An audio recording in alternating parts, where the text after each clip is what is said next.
Connecticut has lost $35 million in gross earnings taxes because cable TV providers are losing customers. Yet cable companies continue to enjoy a tax exemption on their equipment that their telecom competitors don't get. At the same time, the telecoms don't pay gross earnings tax. This doesn't make sense. It's time to level the playing field. Make everyone pay their fair share. Please support sustainable funding for digital equity, Community access. and the CTN network. Need more detail? Take a look. Connecticut is known for its beautiful landscapes and vibrant culture. Large or small, rural or urban, our cities and towns linked by public streets and paid for by taxpayers are used to connect us to many things, including work, home, and play. It's here that we find ourselves in a local coffee shop on a tree-lined street for our time together. Now don't stir from what I'm about to tell you, because what happens on these public streets, though written down, known, and even printed, is only understood fully by a few. Let's begin a chronicle that when we arrive at the end, it is to be hoped that we know more than we do now. Our streets are used as an infrastructure on which utility poles are installed and wires attached that travel down the street and connect to customers. These wires are conduits that deliver products and services to homes and businesses, and though costly, are essential to our way of life. The wires on the pole have electrical at the top, then cable, competitive telecommunications, fiber, and telephone at the lowest point. Cable companies who use our public streets in, over, or under, and affix to these poles selling products and services to customers must pay a pole fee. This is a transaction between them and the pole owner. Most poles are jointly owned by power and telephone companies.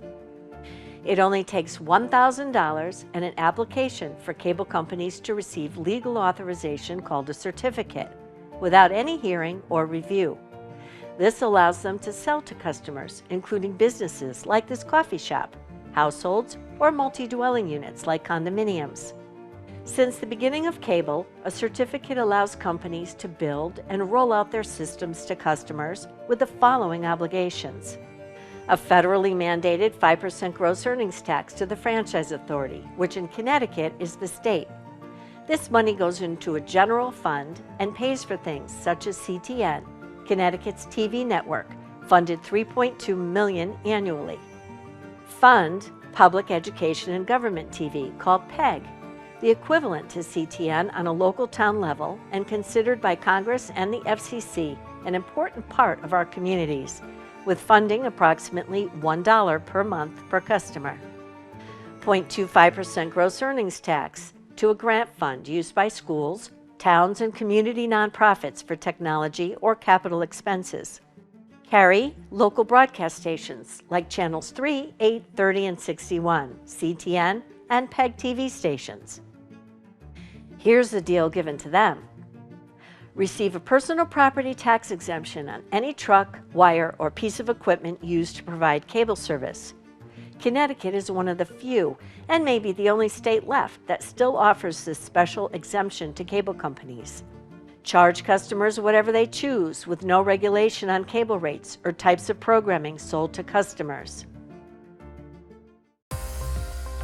And so it's been that way for many years. But now technology has evolved with digital telephone and internet-delivered products and services, now sold by these former one-product-only cable companies. Triple plays like cable, telephone, and internet delivery service are transmitted over the same cable wires to your home or business. Remember, these companies are not the internet. It's significant to note they are only a delivery service, a pipe, so to speak. Customers, too, have advanced on what they buy. I mean, how long are people going to be willing to pay one price for a lump of channels when they only watch a few of them? And for most customers, the technology is somewhat immaterial. They just want to watch what they want, how they want, and on whichever device they want. Like me, this coffee shop offers Wi-Fi.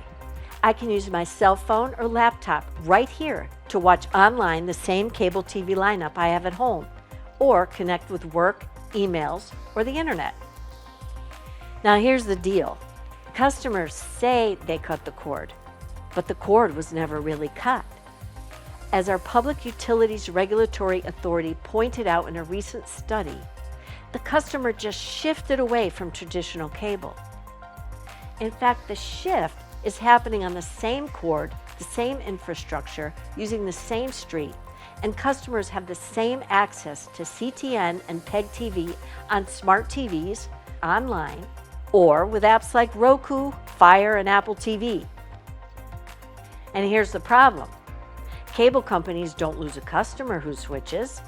They keep the same customer on the same wire, on the same pole, over the same street, but now they keep all the revenue with nothing coming to the state or PEG. What do I mean? Well, as traditional cable sales diminish and the fees are only on the cable service, gone is the 5% gross earnings tax. Gone is the 0.25% gross earnings tax grant fund. Gone is PEG funding. Gone is carriage of CTN or PEG on their non-cable channel lineups. Can you guess what they retain?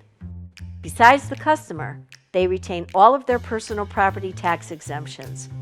So long as they have but one cable customer, their personal property tax exemption remains on all their trucks, wires, and equipment because they are operating under a cable certificate.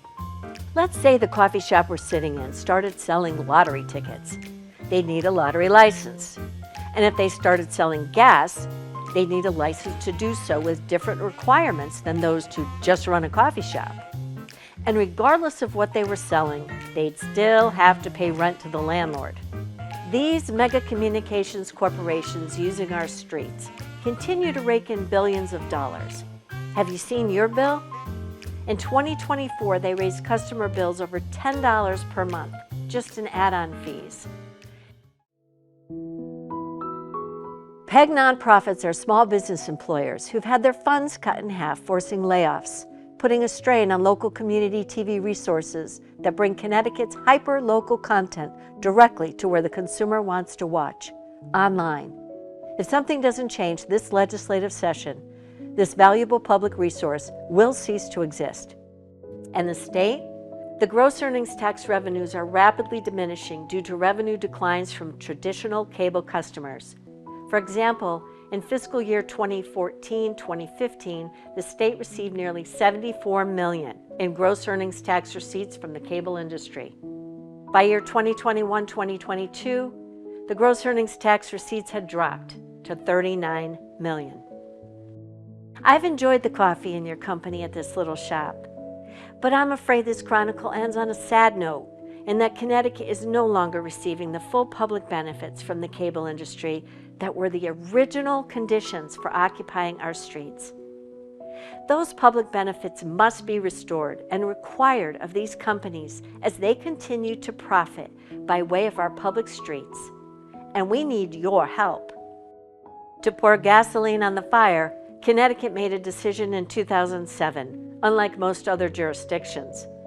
It has provided the cable companies a permanent license to occupy our streets with no accountability. It has been 17 years. I repeat, 17 years since any of these companies has had a formal public review of its performance since October 2007. And how about you? Are you unhappy with your bill? Are you unhappy with their customer service? Legislators hear constituent complaints about these companies and wonder what can be done. Just yesterday, I heard about a senior citizen, a longtime cable customer, receiving the exact same services since 2017 through today. His bill then was $174, and without any increase in services, it's now $270 in a 7-year period for the same service. Well, now you understand the problem. And there is a solution for the people of Connecticut and the companies who serve them. But you must act. You must stand before it's too late.